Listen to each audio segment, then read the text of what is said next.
অর্থাৎ সুপরিকল্পিত একটা প্ল্যান করে এই হত্যাকাণ্ড ঘটিয়ে সে সংবিধান লঙ্ঘন করে অবৈধভাবে ক্ষমতায় বসে আছে। এখন উনি নাকি আমাদের বিচার করবেন। সে নিজেই খুনি, ইউনূস নিজে খুনি, তার সমন্বয়করা খুনি। ইউনূস, তার কোনো সাংবিধানিক ভিত্তি নাই, সে অসাংবিধানিক ভাবে অবৈধভাবে ক্ষমতা দখল করছে। ইনশাল্লাহ তার বিচার ওই সংবিধান মোতাবেকই হবে এবং তার ওই চালা চামুন্ডা যে করার সাথে আছে আর উপদেষ্টা এবং সমন্বয়কারী সবকটার বিচার বাংলা মাটিতে হবে। তো আমি তো বিগত সময় অনেকবার করে বলছি যে আসলে শেখ হাসিনা কাউকেই ছাড়বে না। সে কিন্তু বাংলাদেশে এত তো মানুষ মারছে, একটু বিন্দু মাত্র অনুশোচনা নাই তার, আছে বিন্দু মাত্র নাই। এটা নিয়ে তার কোনো হাই আফসোস নাই। সে বলতেছে যে 15 তারিখের পর থেকে সব নাকি মারছে ডক্টর মোহাম্মদ ইউনূস। 15 তারিখের পরে থেকে যত বাংলাদেশে মানুষ মারা গেছে সব নাকি ডক্টর মোহাম্মদ ইউনূস মারছে পরিকল্পনা করে। ডক্টর ইউনূস সংবিধান লঙ্ঘন করে, ডক্টর ইউনূস সংবিধান লঙ্ঘন করছে এটা বলছে। আসসালামু আলাইকুম ওয়া রাহমাতুল্লাহি ওয়া বারাকাতুহু। যারা ভিডিও দেখছেন এই মুহূর্তে অনুরোধ করব দয়া করে পুরো ভিডিও সম্পূর্ণ দেখবেন। খুবই গুরুত্বপূর্ণ এবং অত্যন্ত ইম্পর্টেন্ট ভিডিও নিয়ে হাজির হয়েছি আপনাদের মাঝে। সম্মানিত বন্ধুগণ, দর্শক শ্রোতা মণ্ডলী, প্রিয় বন্ধুগণ, দর্শক শ্রোতা মণ্ডলী, সম্প্রতি শেখ হাসিনার একটি কল রেকর্ড ব্যাপক পরিমাণে ভাইরাল হয়েছে, যেখানে শেখ হাসিনাকে বলতে শোনা যায় এবারে যদি আওয়ামী লীগ সরকার কিংবা শেখ হাসিনা যদি ক্ষমতায় আসে তাহলে সরাসরি প্রফেসর ইউনূসকে তিনি ফাঁসি দেবে। প্রফেসর ইউনূসকে কঠিন থেকে কঠিন শাস্তি প্রদান করবে, সর্বোচ্চ সাজা মৃত্যুদণ্ড, ফাঁসির ব্যবস্থা করবে শেখ হাসিনা প্রফেসর ইউনূসকে নিয়ে এবং তার সমন্বয়কগণদের নিয়ে একটা ক্ষোভ প্রকাশ করলেন শেখ হাসিনা তার কল রেকর্ডে। আমরা সেটাই বুঝতে পারলাম শেখ হাসিনার কল রেকর্ডে কি বলল, কি আলাপ আলোচনা করলো, কিংবা শেখ হাসিনার এই ভাইরাল কল রেকর্ডটা নিয়ে মানুষ কি বলছে, আমরা সে কয়েকটা ভিডিও দেখবো, তারপরে কথা বলবো। 15 জুলাই থেকে এরপরে এই পর্যন্ত যত হত্যাকাণ্ড হচ্ছে, অগ্নিসংযোগ, সবকিছু তা ইউনূসের নির্দেশেই এই এত বুকের মায়ের কোল খালি হয়েছে, এত পুলিশ মারা গেছে, আর সব থেকে মারা গেছে তো আওয়ামী লীগের নেতা কর্মী। শুধুমাত্র ক্ষমতা লোভে এই লোকটা এইভাবে তার ম্যাটিকুলাসলি ডিজাইন করা অর্থাৎ সুপরিকল্পিত একটা প্ল্যান করে এই হত্যাকাণ্ড ঘটিয়ে সে সংবিধান লঙ্ঘন করে অবৈধভাবে ক্ষমতায় বসে আছে। এখন উনি নাকি আমাদের বিচার করবেন। সে নিজেই খুনি, ইউনূস নিজে খুনি, তার সমন্বয়করা খুনি। শেয়ার মার্কেটের টাকা উধাও, ব্যাংকে টাকা নাই, ব্যাংকের টাকা উধাও, গেল কোথায়? ইউনূস, তার কোনো সাংবিধানিক ভিত্তি নাই, সে অসাংবিধানিক ভাবে অবৈধভাবে ক্ষমতা দখল করছে। ইনশাল্লাহ তার বিচার ওই সংবিধান মোতাবেকই হবে এবং তার ওই চালা চামুন্ডা যে করার সাথে আছে আর উপদেষ্টা এবং সমন্বয়কারী সবকটার বিচার বাংলা মাটিতে হবে। ডক্টর মোহাম্মদ ইউনূসের কথাগুলো কি অদ্ভুত মনে হইতেছে আপনার কাছে? আমি অদ্ভুত কথা বলতেছি না, অবাস্তব কোনো কথা বলতেছি না, যেটাই বাস্তব সেটাই বলতেছি। গতকালকে একটা কল রেকর্ডিং ফাঁস হয়েছে, আপনারা দেখছেন। একটা পরিকল্পনা, মানে দিক নির্দেশনা দিচ্ছে নেতা কর্মীদের। ওই কল রেকর্ডিংয়ে কি বলছে শোনেন। এই যে আমাদের গ্রাম ভাষায় একটা কথা বলে যে গরিবের কথা বাসি হইলেও ফলে, এটা গ্রাম ভাষায় বলে, আমাদের এলাকাতে খুব প্রচলিত একটা শব্দ, যে গরিবের কথা বাসি হইলেও ফলে। আমার কথাটা শোনা যাচ্ছে কিনা একটু জানাবেন প্লিজ। তো আমি তো বিগত সময় অনেকবার করে বলছি যে আসলে শেখ হাসিনা কাউকেই ছাড়বে না। সে কিন্তু বাংলাদেশে এত তো মানুষ মারছে, একটু বিন্দু মাত্র অনুশোচনা নাই তার, আছে বিন্দু মাত্র নাই। এটা নিয়ে তার কোনো হাই আফসোস নাই। সে বলতেছে যে 15 তারিখের পর থেকে সব নাকি মারছে ডক্টর মোহাম্মদ ইউনূস। 15 তারিখের পরে থেকে যত বাংলাদেশে মানুষ মারা গেছে সব নাকি ডক্টর মোহাম্মদ ইউনূস মারছে পরিকল্পনা করে। ডক্টর ইউনূস সংবিধান লঙ্ঘন করে, ডক্টর ইউনূস সংবিধান লঙ্ঘন করছে এটা বলছে। ওই যে আমির হামজা একটা কথা বলছিল না, যে একজন ফেরেশতা দেখতে চান, একজন মানে অলি দেখতে চান, সে হচ্ছে ওই যে জামাতের আমির সাহেব বলছিল, একজন পীর, একজন অলি বলছিল নাকি, আউলিয়া নাকি, যাই হোক এমনটা কথা বলছিল। তো ভাই শয়তান হলো ভাই, শয়তান দেখতে চাইলে আসলে শেখ হাসিনার দিকে তাকালিও আপনার শয়তান দেখা হয়ে যাবে। দুনিয়ার সব থেকে বড় শয়তান, বুঝছেন? দুনিয়ার সব থেকে বড় শয়তান হচ্ছে শেখ হাসিনা। আমার কথাগুলো একটা ওই যে আপনার যে আজকে দেখলাম না যে পলক, তারপরে মানে আপনার ওই যে দরবেশ বাবা, তারপর আইনমন্ত্রী, আমাদের তো ওই যে নাম ধরে কি আমাকে আপার দীপুমণি আপা, সে তো পার্লার থেকে, মানে এত সুন্দর চেহারা হইলো কিভাবে? সে তো পার্লার থেকে বের হয়েছে মনে হইতেছে। হ্যাঁ, ভিআইপি সুযোগ সুবিধা পাচ্ছে মানে সে মানে কারাগারে, তা না হলে এত এত তেলে জোরে তো শরীর থাকার কথা না। হ্যাঁ, আপনারা দেখছেন কি সুন্দর, বলেন। আপনারা দেখছেন আজকে দীপামণি আপারে, বাবার আমার তো দেখে মনে করেন ইয়াং পোলাপন ক্রাশ খাবো বাবার উপর। সে জেলে আছে নাকি পার্লারে আছে আল্লাহ জানে, এমন অবস্থা। ভাই একটা কথা বলি, শেখ হাসিনা নিজের দোষ নিজে নিচ্ছে না, সবার উপর চাপাই দিচ্ছে, কেউ চাপাবে না। বুঝতে পারছেন? কাউকে সে কম দিবে না। সংবিধান লঙ্ঘন করলে কি হয় এটা কি জানেন? জানা আছে কারো? সংবিধান লঙ্ঘন করলে কি হয়? সংবিধান লঙ্ঘন করলে ফাঁসি হয়, মৃত্যুদণ্ড। সংবিধান লঙ্ঘন করার দায়ে মৃত্যুদণ্ড হয়। এই যে বলতেছে ডক্টর মোহাম্মদ ইউনূস প্ল্যান করে করছে, এত এত মানুষ মারছে, সংবিধান লঙ্ঘন করছে কে বলেন? ডক্টর মোহাম্মদ ইউনূস। সমন্বয়করা আজকে সবাই বলতেছে সমন্বয়ক যারা যারা আন্দোলন করছে, উপদেষ্টা, সবার বিচার হবে। শেখ হাসিনা নিজে বলতেছে, বুঝতে পারছেন? শেখ হাসিনা জানে তার পুরা সেট সে রেখে দিছে, পুরা সেট। ডক্টর মোহাম্মদ ইউনূস আসলে একটা কথা বলি, সে শুধু প্রতিশ্রুতি দিচ্ছে যে এটা করবে ওইটা করবে, কিছু করতেছে না। বুঝতে পারছেন? অ্যাটলিস্ট একটা সাইড তো দমন করবে, যে বাজারের যে দ্রব্যমূল্যের যে দাম, এই জিনিসটা তো কন্ট্রোল করবে, এটাও করতে পারতেছে না। আর কি বলবো, এই যে বিচার, এরা জেলে আছে না, মনে করেন যে তাদেরকে আবাসিক হোটেলে রাখছে আল্লাহ জানে ভালো ভাই। হ্যাঁ, পলকের চেহারা ফিরে গেছে, মানে আইনমন্ত্রী আনিসুল হক, তারপরে দরবেশ বাবা, সবার তো সবার তো একই অবস্থা। সে কি অবস্থা ভাই, আমি তো দেখে অবাক হয়ে গেছি। বরঞ্চ একটা কষ্ট লাগে এই জায়গাটায়, যে আমাদের আলেমুল আমাদের যখন মানে গ্রেপ্তার করা হইতো, তাদেরকে ডান্ডা বেরিয়ে পড়ানো হইতো, হুইল চেয়ারে বসানো হইতো, আর এদের শরীর দিয়ে তেল পড়তেছে। ভাষাটা খারাপ শোনাইলেও এটাই বাস্তবতা। যে গ্রাম ভাষায় বলে শরীরে তেল চোয়ায় পড়ে, যে কিছু মানুষ আছে না, তেলে জলে খাইলে কি হয় যায়, যারা মাসে থাকলে বেশি মানুষ গ্রাম ভাষায় বলে শরীরে তেল চোয়ায় পড়তেছে। তাই এমন অবস্থা হয়েছে এদের। কি করবে ভাই? ওই যে আপনার তারা নাকি রিমান্ডে গেলেই ভালো থাকে, আর আলেমুল আমরা রিমান্ডে গেলে তারা খুঁড়া হয়ে বের হয়েছে, হুইল চেয়ারে বসায় দিছে। আর আজকে এই যারা স্বৈরাচারী ফ্যাসিবাদী শেখ হাসিনা যারা হেল্প করছে, হেল্পিং হ্যান্ড ছিল, তাদেরকে স্পেশাল সুযোগ সুবিধা দেওয়া হচ্ছে। দুদিন পরে জামিন হবে, দেখবেন জামিনে বের হয়ে আন্দোলন করবে, রাজনীতি করবে। এই যে পার্টি অফিস হাগু করতেছে না, ওই পার্টি অফিস ঠিক করবে, এটাই করবে। কথাগুলা ভাই অদ্ভুত শোনাইলে এটাই বাস্তবতা। খারাপ শোনাইতে পারে, কোনো কিছুই ঠিক নাই বাংলাদেশের, কোনো কিছুই ঠিক নাই। আর একটা যুদ্ধের জন্য প্রস্তুত হবেন, প্রস্তুত হয়ে যান এখনই। যুদ্ধ করতে হবে, শুধু এটুকু বললাম, যুদ্ধ করতে হবে। যুদ্ধের বিকল্প না। এই জাতি যুদ্ধ ছাড়া মুক্তি হয় না, তো এই জাতির মুক্তি হবে না। এই যে গরমে গরমে সব কাজ করতে হয়, তখন গরমে গরমে যত আওয়ামী লীগের দোষ সব ঘাট ধাক্কাতে বের করে দেওয়া উচিত ছিল। প্রতিটা সেক্টর থেকে ঘাট ধাক্কাতে। বাংলাদেশের বেকারত্বের অভাব আছে, মেধাবীর অভাব আছে, যারা চাকরি হয় নাই, জামাত বিএনপি করছে এই জন্য চাকরি হয় নাই, তাদেরকে ঢুকাইতে পারলো না। এইসব ঘাট ধাক্কাতে লাথি দিয়ে বের করে দিয়ে দেয় নাই তো। ঘাট ধাক্কা দিবে কাকে বলেন? ঘাট ধাক্কা দিলে তো ডক্টর মোহাম্মদ ইউনূস ঘাট ধাক্কা দিয়ে বের করে দেবে। হ্যাঁ ভাই, একটা কথা বলে কি, ওই টিভির সামনে 3 মাস পর পর প্রতি মাসে একবার এসে 100 দিনের মাথায় একটা প্রতিশ্রুতি দিয়ে দিল নির্বাচন দিবে, আবার আল জাজিরায় বলছে 4 বছরের মেয়াদ হবে, এই সরকারের 4 বছর মেয়াদ হবে, এই কথাগুলো বলতেছে। তাই এই 4 বছর আপনি থাকেন, 10 বছর থাকেন, আপনি কিছু দেখান, জনগণের দেখান এই কাজটা করতেছেন, দেখান। আওয়ামী লীগ পুনর্বাসন হয় এমন কাজ করেন না। এই যে আজকে তাদেরকে মানে হাতে কোনো হ্যান্ডকাপি পরানো হয় নাই, হ্যাঁ, বরঞ্চ একজন আলেম ওলামাকে উঠানো হইলে তার হাতে হ্যান্ডকাপ পরানো হয়, ডান্ডা বেরি পরানো হয়। কেন? পার্থক্য এখানে থাকবে কেন? সবার জন্য আইন সমান। সে কোর্টে উঠছে, তাকেই করতে হবে। সে কি এমন ব্যয় করবে তারা হাত করা পড়ানো যাবে না? যে কিনা লাস্ট থেকে 3 মাস আগে শত শত হাজার হাজার মানুষকে খুন করছে, তাদেরকে আপনি হাতে হ্যান্ডকাপ পরান না। আর যে মানুষগুলো নিরপরাধ ছিল আলেম ওলামা, তাদেরকে ডান্ডা বেরি পরানো হয়েছে, তাদেরকে কি করা হয়েছে? রিমান্ডে নিয়ে পিটানো হয়েছে।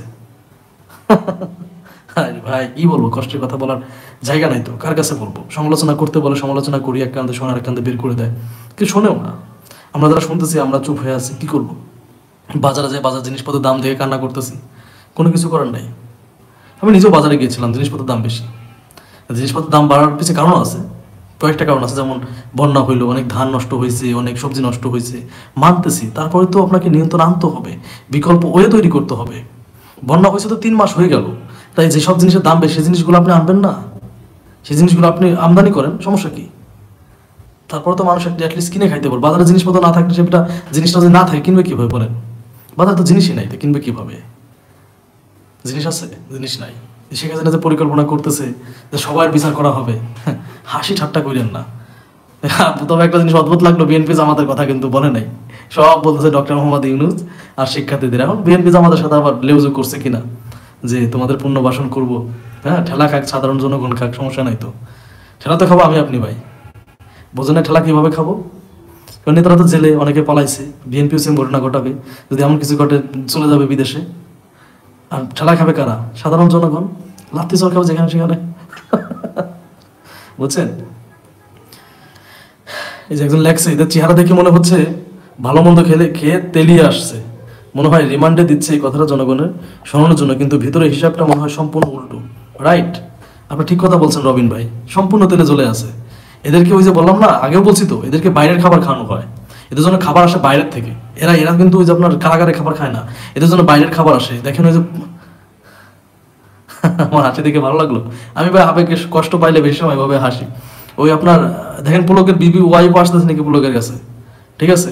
ওই আমার লুচ্চা যে নাম শুনে কি বলে গেলাম, দলের বাবা, তার কাছে দেখেন মেয়েটিও দেয় নাকি, সব সার্ভিসে দেয় নাকি, দেখেন। বুঝছেন? এটা হলো সাক্ষাৎ শয়তানের শয়তান দেখতে হইলে আওয়ামী লীগের দিকে তাকাবেন ভাই। আওয়ামী লীগের দিকে তাকাইলে আপনার শয়তান দেখা যাবে, এটা প্রকৃত শয়তান, এদের ভিতরে কোনো অনুশোচনা নাই। এত মানুষকে পুলিশ গুলি করে মারলো, এখন বলতেছে যে সব ডক্টর মোহাম্মদ ইউনূস মারছে। হ্যাঁ বলেন, ডক্টর মোহাম্মদ ইউনূস করছে, এখন বলতেছে সব ডক্টর মোহাম্মদ ইউনূস করছে, সব বিচার হবে, বিচারের আওতায় আনা হবে। উল্টা বিচার দিয়ে ডক্টর মোহাম্মদ ইউনূসের করে। শেখ হাসিনার বিচার কি করবে? ডক্টর মোহাম্মদ ইউনূসের বিচারের জন্য প্রস্তুতি নিচ্ছে শেখ হাসিনা। ফাইজলামি ছুটাই দেবো ডক্টর মোহাম্মদ ইউনূসের, কি মনে করছেন? বিএনপি জামাতের কথা বলতেছে না, বিএনপি জামাত লাঠিচোর খাবে, আওয়ামী লীগের তৃণমূলে যারা আছে না, তৃণমূলে যারা আছে ওরা আর কি লাঠিচোর দিবে। বুঝছেন? তৃণমূলে যারা আছে ওরা লাঠিচোর মাঝে মাঝে দিবে, বিএনপি আওয়ামী লীগের মানে বিএনপি জামাতে যারা আছে আওয়ামী লীগের লোকজন লাইতে হবে আর কি। কিন্তু ওই আওয়ামী লীগের যারা বিএনপি যারা বড় বড়টা আছে ওরা ওদের কিছু হবে না, ওরা তেলে জোরে থাকবে। অনেক বিএনপির বাসায় তো আওয়ামী লীগের নেতারা আশ্রয় নিছে, এই তথ্য আমাদের কাছে আছে। অনেক বিএনপি নেতার বাসায়, আওয়ামী লীগের অনেক বড় বড় নেতা বাসায় আশ্রয় নিছে, যেখানে কেউ খুঁজতেও যাবে না, কারণ ওটা হচ্ছে একদম বিএনপির প্রথম সারির নেতা। আচ্ছা, অনেক আছে, বুঝতে পারছেন? অনেক আছে, এরকম অভাব নাই। এলাকাতেও সেম অবস্থা, সবখানে সেম অবস্থা। সুযোগ পাইলে কিন্তু লাথি মারতে ছাড়বো না, ভুলে যাবো না, ঠিক আছে? ভুলে যাবে না তোমরা যে একটা মামলা হয়েছে, মামলার লিস্ট করা হ্যান করতেছো, ছাড় হবে না। এই সুযোগ শেখ হাসিনার ভাষণ এটাই প্রকাশ পায়। একবারও যতগুলো কল রেকর্ডিং ফাঁস হয়েছে, একবারও সে বলে নাই যে আমার দেশের জনগণের সাথে আমার এটা করা ঠিক হয় নাই, একবারও বলে না। তার ভিতর সবসময় হুমকি ধামকি এটা আছে, হুমকি দিচ্ছে, দেখেন নাই? বলেন, হুমকি দিচ্ছে, ডিরেক্ট হুমকি যে বিচার করা হবে ডক্টর মোহাম্মদ ইউনূস সবাই। সংবিধান ভঙ্গ করলে কি হয় এটা শুনে নেবেন, সংবিধান ভঙ্গ করলে কি হবে এটা আপনারা ভালো করে জেনে নেবেন, ঠিক আছে? সংবিধান ভঙ্গের মানে ভাঙার জন্য কিন্তু এটার অপরাধে কিন্তু অনেক ফাঁসির নির্দেশ আছে, মৃত্যুদণ্ড ডাইরেক্ট। ছাড়তো না ডক্টর মোহাম্মদ ইউনূস যা আছে না, কাউরে ছাড়তো না। দেখেন না ভাই, এগুলো শয়তান, শয়তানের এক নম্বর যে শয়তান দেখতেছেন, সাক্ষাৎ শয়তান দেখতেছেন, এগুলো শেখ হাসিনার দিকে তাকাইলে দেখতে পারবেন। এই শয়তান তো অনেকদিন দেখি না, শুধু শয়তানের কথা শুনতেছি, এই শয়তানটা মিস করতেছে। শয়তানের চেহারা কেমন আছে আল্লাহ জানে, বুঝতে পারছেন? আমি তো ভাই আইসা অল্প দিনের জন্য ভাই, আমি জামকে আপনারা থাকেন, শয়তান বাংলাদেশে ঢুকলে আপনারাই সাফার করবেন আমার। হ্যাঁ বলেন ভাই, আপনারা যে একজন লেখছে তাহলে বোঝেন যে কি দল সাপোর্ট করেন, তাদের কোনো নীতি নাই ভাই। নীতির শব্দ শোনাবেন না, বুঝছেন? জামাত ইসলাম তো কৌশলে চলতেছে, জামাত ইসলামের খবর আমরা জানি। কারোর সাথে কথা বলতে চাই না, কারণ এখন যুদ্ধ করতে চাই শেখ হাসিনার বিরুদ্ধে, কারোর সাথে শত্রুতাই করতে চাই না। জামাত ইসলামের অনেক তথ্য আছে ভাইজান, বুঝতে পারছেন? অনেক আছে। এখন বললে তবে আপনারা গালিগালা শুরু করবেন, আপনারা বিশ্বাস করতে চান না। এত ভক্ত হন ঠিক আছে, অন্ধভক্ত হয় না। আওয়ামী লীগের জামাত ইসলামের কি আছে না আছে আমরা জানি, অন্ধভক্ত হইন না ভাই। ভক্ত হওয়া ঠিক আছে, কিন্তু এত অন্ধভক্ত হইন না যে না এটা জামাত ইসলাম করতে পারে না, কোনোদিনও না, এমন অন্ধভক্ত হইন না প্লিজ ভাই, আপনাদের কাছে অনুরোধ করি। রাজনীতি যারা করে ভাই, সব রসুনের ওই যে গ্রাম ভাষা বলে পাশা এক জায়গাতেই থাকে, সব এক জায়গাতেই আছে, বুঝতে পারছেন? সো এত অন্ধবিশ্বাস হইন না। জামাত ইসলামের তথ্য আছে, বিএনপির তথ্য আছে, সবার তথ্য আছে, বুঝতে পারছেন? জামাত ইসলাম আপনি খেয়াল করবেন, জামাত ইসলামের যে কর্মীগুলো আছে, এই কর্মীগুলো একসময় করতো আওয়ামী লীগ, একসময় করতো বিএনপি। জামাত ইসলামের নিজস্ব কোনো কর্মী আপনি খেয়াল করে দেখবেন। এই যে এখন অনেক আওয়ামী লীগের, আমার মানে অনেক তথ্য আছে আমার কাছে, অনেক আওয়ামী লীগের যারা কর্মী তারা জামাত ইসলামে ঢুকছে, অনেক আছে, অ্যাভেলেবেল ঢুকে গেছে। কেন ঢুকছে? কারণ যে বলছে যে আমরা ভুল হয়ে গেছে, আমরা এমন করবো না। আর জামাত ইসলামে কেউ একবার ঢুকলে সেটা বের হয় না, এটা এই নিতে পার, ঠিক আছে? জামাত ইসলামে যদি কেউ একবার প্রবেশ করে তাহলে জামাত ইসলাম থেকে অত সহজে এরা বের হয় না। যারা ঢুকতেছে এরা জামাত ইসলাম থেকে বের হবে না, আপনি খেয়াল করে দেখবেন, এরা জামাত ইসলামই থাকবে। তো বিএনপিতে যারা ঢুকতেছে কদিন পরে আওয়ামী লীগ ক্ষমতা আসলে বিএনপির নির্বাচনে যদি আমি বলি আপনার, এখন যদি মনে করেন যে আওয়ামী লীগ নির্বাচনে আসে, বিএনপিতে যারা ঢুকছে, জামাতে যারা ঢুকছে, ধরুন 75% থাকতে পারে, অথবা 50% থাকবে, আর 50% কিন্তু বের নির্বাচন হলে কিন্তু ভোট দেবো আওয়ামী লীগকে, বুঝতে পারছেন? শয়তানের মধ্যে শয়তানই থাকে, সাক্ষাৎ শয়তান দেখতে চাইলে আওয়ামী লীগের দিকে তাকাবেন, এ হলো প্রকৃত শয়তান। একজন তৃণমূলের একজন নেতা কর্মীরও ভিতর বিন্দু মাত্র অনুশোচনা নাই, যতগুলো মানুষকে মারছে, বিন্দু মাত্র, শেখ হাসিনার কথা বাদ দিলাম, ওবায়দুল কাকার কথা কি কথা তো দেখেই না। শেখ হাসিনা তো মাঝে মাঝে ওই যে মানে করতেছে, কয়েকটা রেকর্ডিং ফাঁস করতে তার কথা শুনতেছি, শয়তান তারা দেখতে পারতেছে না, খুব মিস করতেছে শয়তানরে, বুঝতে পারছেন? আর যে ওবায়দুল কাদের, এটা তো দেখি না, এটা তো আর শয়তান, সাক্ষাৎ শয়তান ভাই। সব নাটের গুলো ওবায়দুল কাদের। শেখ হাসিনা পতনে পেয়েছিল সর্বপ্রথম তার হাত সে হচ্ছে আপনার ওই যে মানে ওবায়দুল কাদের ভাই। একজনের কমেন্ট পড়ে, কিছু মনে করেন না, থাকেন, খুব সুন্দর একটা কমেন্ট করছে, আপনারা করতে পারেন। ভাই আপনার রাজনৈতিক পরিচয় আমার সাথে মিল আছে, তবে বিএনপি ঊর্ধ্বতন কর্মকাণ্ডের জন্য দল নষ্ট হয়ে যাচ্ছে। থ্যাংক ইউ, আমি একমত। তারপরে লাগছে মারুফ খান, লাগছে আপদ আমলিক লীগ আর বিপদ বিএনপি দুই ভাই।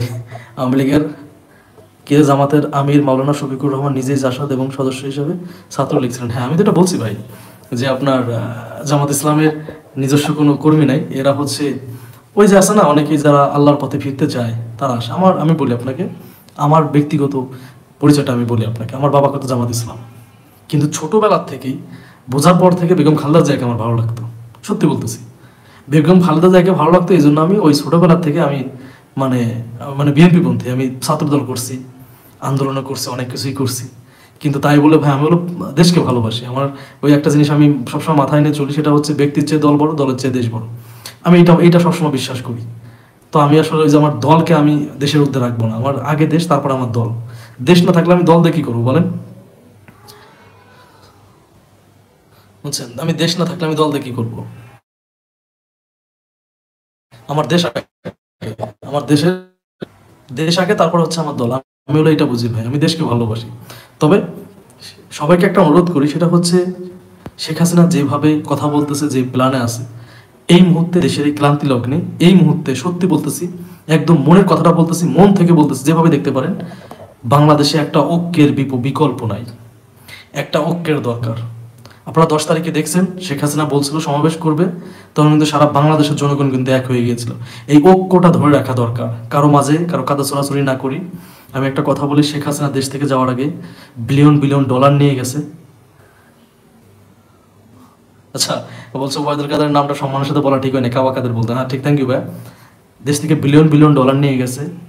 এই বিলিয়ন ডলার কিন্তু বসিয়ে রাখবে না শেখ হাসিনা, সে কিন্তু খরচ করবে। শুধু এটুকুই বললাম, টাকা দেখলে সবাই হা করে, এই জন্য বিএনপি জামাতের মাঝে একটা দ্বন্দ্ব তৈরি করার চেষ্টা করবে। তো এই জিনিসগুলো আসলে আমাদের সতর্ক হইতে হবে। দেখেন আওয়ামী লীগের মাঝে বিন্দুমাত্র অনুশোচনা নাই। আজকে ডিরেক্ট বলতেছে শেখ হাসিনা যে কি করবে, যে সংবিধান লঙ্ঘন করছে ডক্টর মোহাম্মদ ইউনূস, তারপরে সমন্বয়ক উপদেষ্টা সবার বিচার হবে, এই কথাগুলো বলতেছে। আর অন্যদিকে আন্তর্জাতিক অপরাধ ট্রাইব্যুনাল গঠন করছে, ট্রাইব্যুনালে যাদেরকে অপরাধীদের উঠাইছে, যারা কিনা খুনি, তাদের হাতে ওই যে হাত খরা পড়ায় নাই, সাহেবের মতো নিচ্ছে, চেহারা ফিরে গেছে। আমি তো কি বলবো, লজ্জার কথা, দীপমণির পর ক্রাশ খাইছে, তারা হাসি দেখে সবাই হাসতেছে। আর এখান দিয়ে যখন জামাত ইসলামের যে মানুষগুলো, যাদেরকে নেতাগুলাকে উঠানো হইতো, কান্না আসতো ওই মানুষগুলাকে দেখে, কতটা অসহায় ছিল মানুষগুলা। সত্যি বলতেছি, অপরাধ না করে তাদেরকে ফাঁসিতে ঝুলতে হয়েছে। অনেকেরই এমন হয়েছে। আল্লামা দেলোয়ার হোসেন সাঈদী হুজুরকে বছরের পর বছর ওই কারাগার থাকতে হয়েছে। এই জিনিসগুলোর জন্য কষ্ট লাগে ভাই। ডক্টর ইউনূসের প্রতি আমার রাগ নাই তো, তাকে আমি ব্যক্তিগতভাবে ভালোবাসি। তার মধ্যে একজন ব্যক্তি বাংলাদেশের প্রধান, এটা আমাদের জন্য গর্বের। কিন্তু আমার কথা হচ্ছে যে অপরাধ ট্রাইব্যুনালে আমাদের বাংলাদেশের শ্রেষ্ঠ সন্তান আলেম ওলামাদেরকে উঠানো হয়েছে, যে কারাগারে হাত করা পড়ায়, ডান্ডা বাড়ি পড়ায়, সেখানে এদেরকে এত ভিআইপি ভাবে কেন নেওয়া হবে? এরা কি এমন ভিআইপি যারা 3 মাস আগে মানুষ হত্যা করছে? এদেরকে কেন এত ভিআইপি দিতে হবে?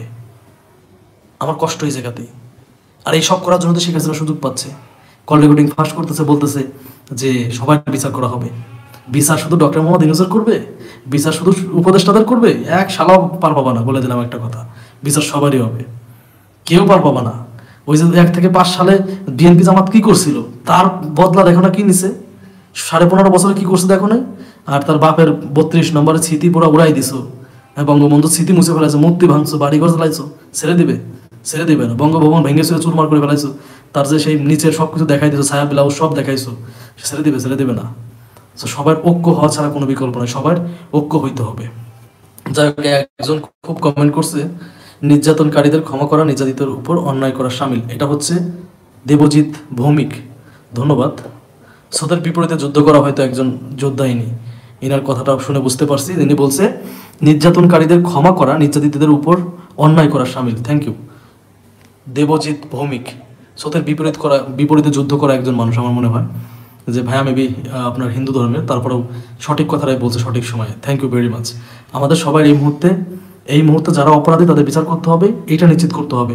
আওয়ামী লীগের সবাই অপরাধী এবং ওরা এই মুহূর্তে এসে ওদের ভিতর বিন্দু মাত্র অনুশোচনা নাই যে যারা এত মানুষকে মারছে, একটু বিন্দু মাত্র অনুশোচনা দেখাইতে পারবে না কারো মাঝে, বিন্দু মাত্র অনুশোচনা নাই। সো ভাই একটা কথা বলি, এই মুহূর্তে দেশের এই ক্লান্তি লগ্নে ঐক্যের বিকল্প নাই, সবাইকে ঐক্যবদ্ধ হইতে হবে। এক কথায় যে শেখ হাসিনার প্রশ্নে সবাই ঐক্যবদ্ধ হইতে হবে। শেখ হাসিনাকে কোনোভাবেই ছাড় দেওয়া চলবে না, ছাড় দিলেই জাতির কপালে কষ্ট আছে। আবার আমি একটু একটা কথা বলতে চাই, একটা জিনিস একটু সন্দেহ লাগতেছে যে পাকিস্তান থেকে যে শিপের মধ্যে কতগুলি কন্টেনার আসলো, এটা কেন এবং এত দ্রুত ওরা কিভাবে পাকিস্তানের সঙ্গে ব্যবসায়িক সম্পর্কটা গড়লো? এইটা তো কোনোদিন ছিল না বাংলাদেশে, ৭১-এর পরে এটা হয় নাই আপা।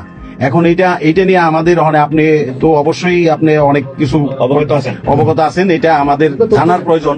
এই তথ্যটা আমাদের বের করা উচিত যে কোনো ভাবে, গোয়েন্দা বলেন, যে কোনো ভাবে আমাদের তো কিছু না কিছু আছে, এদের মাধ্যমে এই জিনিসটা আমাদের খুবই দ্রুত বের করা উচিত। এরা কি মনে করতেছে, মনে হয় সম্ভবত ভয় পাইতেছে যে আমরা হয়তো দেশে একটা অরাজকতা সৃষ্টি করুম, ওরা একটা গৃহযুদ্ধের প্রস্তুতি নিতেছে। আমার কাছে সন্দেহ। ওইখানে দুইজন যে মাল ডেলিভারি করে ওই জায়গাতে কন্টেনারের ওইখানে 2টা লোকের চাকরি চলে গেছে।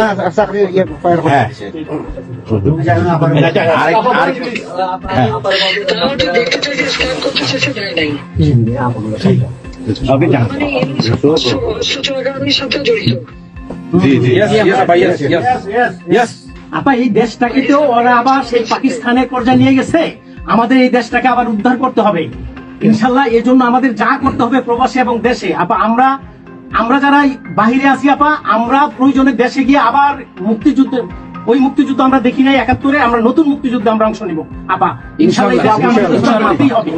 এই দেশকে উদ্ধার করতেই হবে আপা।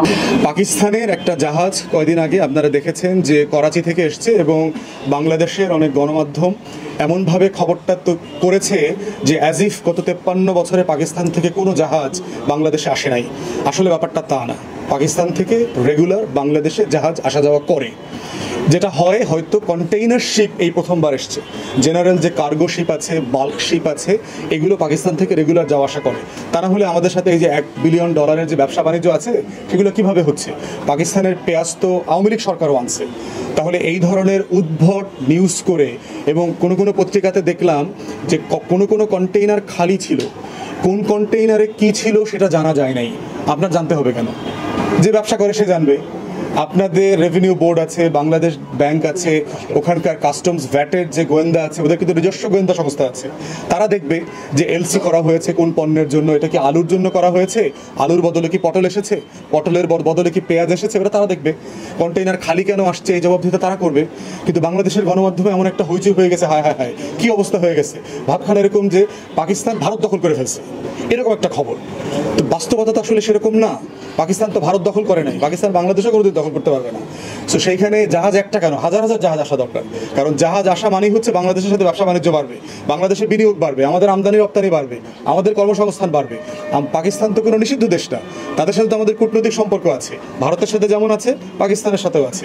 সকল দেশের সাথে আমাদের কূটনৈতিক সম্পর্ক আছে, তাদের সাথে ব্যবসা বাণিজ্য সব কিছু চলছে, চলমান থাকবে এবং থাকতে হবে।